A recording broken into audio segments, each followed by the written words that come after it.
Ils ne font rien pour rien. Ils ne font rien pour rien. Oh. Si tu les vois dans nos ghettos, attention, ils ne font rien pour rien. L'humanitaire n'est pas là pour rien. L'humanitaire n'est pas là pour rien. Oh. Si vous les voyez dans nos ghettos, attention, ils ne font rien pour rien. Ceux qui dormaient encore, où que ce soit à travers le continent africain, avec la main tendue en espérant la pitié du monde, sachez que c'est dans cette pitié-là qu'on nous enterre. Ceci nous rappelle, comme deux gouttes d'eau, la dialectique des 3 M qui a rendu possible la colonisation. Vous connaissez la dialectique des 3 M? 3 M. 3 grosses lettres M. Ils commencèrent par envoyer d'abord des missionnaires. Les missionnaires, comme disait Jomo Kenyatta, en profitèrent pour nous apprendre à prier les yeux fermés. Quand ils commençaient à nous apprendre à prier les yeux fermés, Jomo Kenyatta fait remarquer que eux, ils avaient leur Bible et nous, on avait nos terres. Quand nous ouvrîmes les yeux, après avoir prié comme ils voulaient, abracadabra, ils avaient nos terres et nous, nous avions leur Bible. Les propriétaires de l'Afrique avaient changé de main. Astaghfirullah. D'abord, les missionnaires. Je lisais un article très intéressant. Ils étaient même allés jusqu'à modifier la Bible. Il y avait une Bible pour les esclaves. The Bible of the Slaves. Avec laquelle ils enseignaient leur christianisme, que dis-je, leur crétinisme, aux Africains exploités et dominés. Ils avaient enlevé de la Bible des esclaves tous les paragraphes, tous les chapitres, tous les livres qui pouvaient inspirer la contestation de la domination. Ils avaient enlevé ça. La Bible des esclaves était différente de la Bible, des maîtres. La Bible des esclaves était vidée de tout livre qui pouvait suggérer l'esprit de liberté, l'esprit de justice, l'esprit de révolte contre l'abomination. Tout ça, on a enlevé. Et on faisait lire aux nègres la Bible qui leur disait, c'est bien, restez comme vous êtes. Soyez soumis. Ça, c'était le premier M. Ensuite, il y a eu un deuxième M. Ce sont les marchands, avec la pacotille. Ils sont venus avec de la pacotille, du toc-toc. C'est ça la pacotille. Des marchandises éphémères, des marchandises à obsolescence contrôlée, à durée limitée. Avec ce toc-toc, la verroterie, le clinquant, ils se sont mis à tromper massivement les Africains. Et comme les Africains, avaient déjà été progressivement mis en difficulté face à leur propre tradition, on leur avait appris à mépriser leur propre religion. Les Africains se sont mis à courir après ce clinquant, cette pacotille. Et alors là, ce double endormissement rendait possible le troisième coup, l'estocade finale. Le troisième M, l'M militaire. Les soldats débarquèrent. C'est à coups de canon qu'ils pénétrèrent dans les terres, de razzia, de déportation, d'extermination. La colonisation était lancée. La dialectique des 3 M. Cette dialectique des 3 M n'est jamais finie.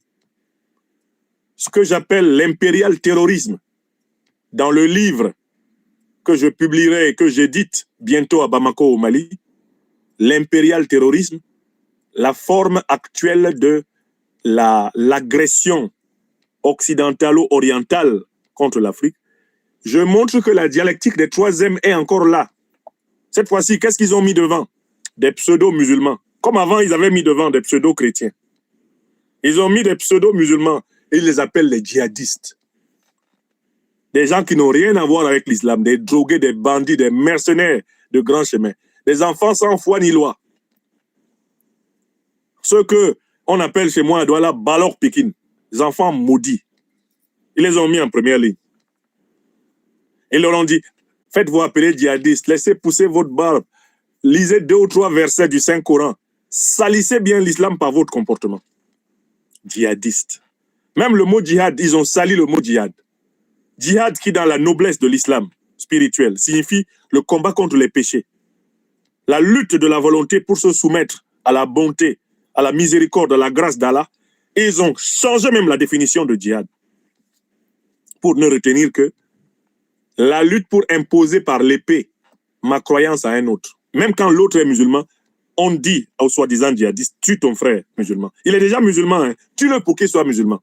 Ah, il sera musulman après sa mort. Tue-le. Voilà ce que leur doctrine. Donc, on a toujours M. Avant, on disait missionnaire. Maintenant, ils ont créé des faux musulmans, des faux M. Des mercenaires. Là, c'est les mercenaires. Ils ont mis les mercenaires devant. Ils ont juste inversé la dialectique. Avant, les militaires venaient après. Hein, les mercenaires, les truands, les tueurs, là, ils venaient après. On envoyait d'abord les missionnaires pour flatter les Africains. Le Seigneur est en danger, alléluia, donnez-lui un peu d'argent, alléluia. Même 5 francs si vous avez, alléluia. Les petits Africains, après on dit, ton père, il a une case sacrée, il y a une case sacrée ici dans le village, brûlez ça, c'est Satan. Ce sont les œuvres de Satan. Où est-ce qu'il y a où se trouve votre bois ancestral? Où est-ce que vos ancêtres vous demandaient d'aller toujours faire les bénédictions et les purifications? C'est là-bas, en Gorlitouba. Barrez la route vers là, c'est Satan qui est là-bas. N'allez pas là. Vous avez un fleuve ici où quand vraiment il y a eu un problème très grave, on s'en va prier, demander à Dieu à travers les ancêtres de bénir les enfants malades, tout ça là. Vous avez un fleuve comme ça, il est où? On dit montrez ça. Non, détournez l'eau du fleuve là, c'est Satan. Oh, c'est quoi ça? Tout ça, c'est les démons. On a diabolisé toute l'Afrique. Comme si Satan et ces démons, c'est seulement en Afrique qu'ils étaient venus s'installer. Eux, ils n'ont pas de fleuve du diable ici. Hein. Leurs fleuves sont sacrés, leurs pierres sont sacrées. Tout chez eux est sacré, à condition que le monde entier se soumette à ça. Pour nous, non. Tout est diabolique. Hein? Je tiens le was de mes ancêtres. Ça, c'est, j'imagine, les plus naïfs d'entre eux. Et les esprits qu'ils ont lobotomisés. Ah, ça, c'est la sorcellerie, c'est le satanisme. Ouais, Nyamsio, sorcier. Ouais, mes ancêtres tenaient ça. C'est justement parce que nous avons oublié de continuer que les gens ne nous prennent pas au sérieux sur la terre. Notre terre africaine est sacrée. La tradition de nos ancêtres aussi est sacrée. Et tout ce que nos ancêtres faisaient de juste et de bon, nous là, on fait ça, on va faire. Tout ce que nos ancêtres faisaient de juste, de bon, de justifié, de profond, on fait et puis on va faire. Vous comprenez? Oui, on fait et puis on va faire. Voilà, c'est ça la renaissance africaine. C'est pas autre chose, c'est pas compliqué. Vous avez votre compréhension du sacré, nous avons la nôtre. C'est tout, ça s'appelle le monde multipolaire. Multipolaire. Vous pouvez vous inspirer de nous aussi, hein, comme nous pouvons nous inspirer de vous. Parce que rien de ce qui est humain ne doit nous être étranger, mais enfin quand même, chacun a sa manière d'aller au ciel. Oui ou non? C'est comme ça. Vous pensez que nos ancêtres vous ont attendu pour connaître Dieu? Nos ancêtres vous ont attendu pour connaître le monde spirituel? La civilisation africaine est première civilisation de l'humanité.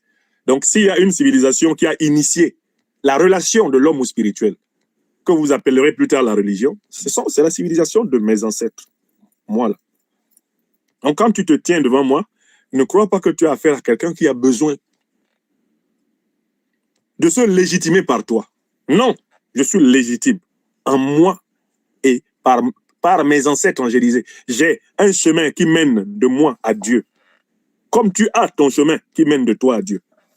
Chacun par la voie de ses ancêtres. Faut jouer. Normal longueur. Alama Wedzoni. Et c'est cette idée